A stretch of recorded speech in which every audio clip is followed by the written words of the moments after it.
Un étudiant en année de licence est donc invité au Cameroun depuis l'Allemagne pour ridiculiser les intellectuels en cravate, comme il les appelle. Ces intellectuels sont passés par les universités dans lesquelles il essaie aujourd'hui d'obtenir un parchemin. Ces intellectuels en cravate se sont élevés par leur travail et leur réalisation académique et professionnelle, quelles que soient par ailleurs les opinions qu'ils défendent aujourd'hui.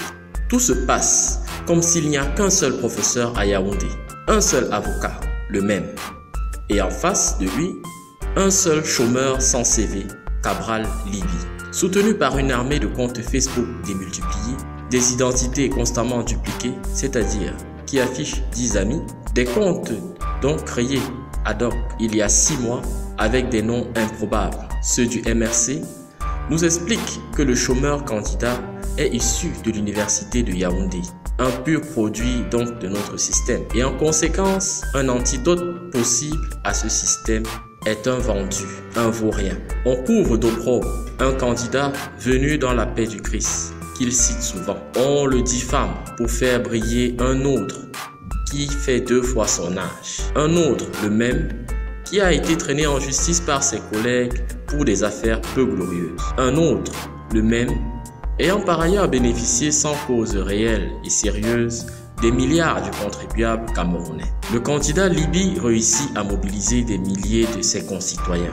Mais non, il n'est toujours pas assez représentatif du Cameroun de demain, selon la machine de mort du MRC. Il est inférieur au chômeur, lui aussi, étudiant, en un cycle inférieur du reste, convoqué avec le fonds de guerre du MRC, pour mettre en déroute ces intellectuels qui commettent le crime permanent de ne pas être des intellectuels en boucle ou en couvre-chef. C'est toujours, curieusement, ceux qui sont les plus susceptibles d'attaques sur leur apparence qui ne se gênent pas pour délivrer des commentaires discourtois sur l'apparence d'aînés ou d'interlocuteurs. Je ne sais pas si les Camerounais ont suivi l'intervention de Kawala et sa non-consigne de vote. C'est une femme d'une grande intelligence et dont la voix a bien sûr manqué dans cette campagne.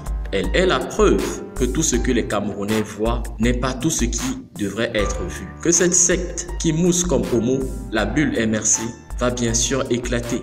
Les cyber-miliciens postés partout, toujours prêts à calomnier tous ceux qui ne pensent pas comme eux, ne seront pas payés indéfiniment.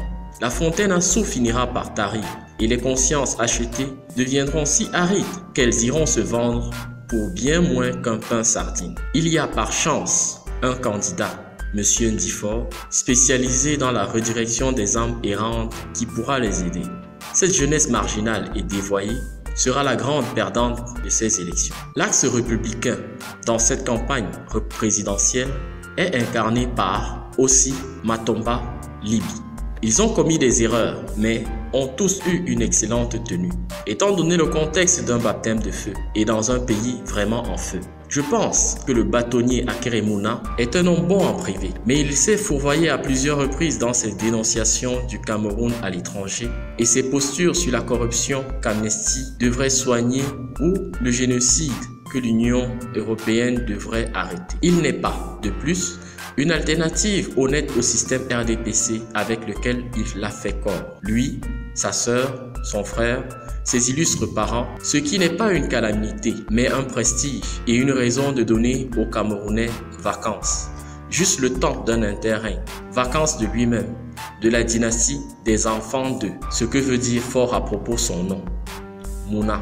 Maurice Kamto ne parvient donc pas à gouverner ses propres militants. Il leur délivre des permis de tuer, de tirer à vue sur Internet. Et il n'est malheureusement ni le seul intelligent, ni le plus intelligent. Il est comptable en chef du pourrissement de cette campagne. Je ne crois pas qu'on puisse devenir un autre parce qu'on aura prêté serment. Ayant tant clivé, n'ayant joué que par les esquives et manipulations as a lifestyle, cet homme, sur le visage duquel je n'ai jamais surpris un sourire franc, clivera encore plus le Cameroun. Il incarne tout ce contre quoi Charles Ateba Eyene avait prévenu les Camerounais, les loges, le magico-anal. Kamto retient et utilise contre les Camerounais les milliards dont il s'est sucré sur leur dos. Chers compatriotes, Veuillez à vous déterminer, chers compatriotes, veuillez à vous déterminer entre le meilleur, selon vous, des 3 candidats qui constituent, selon moi, un axe républicain. Libye, Matomba aussi.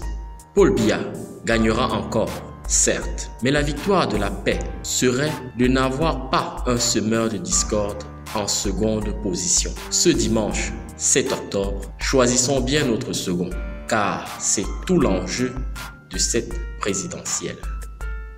Signé Eric Nsili.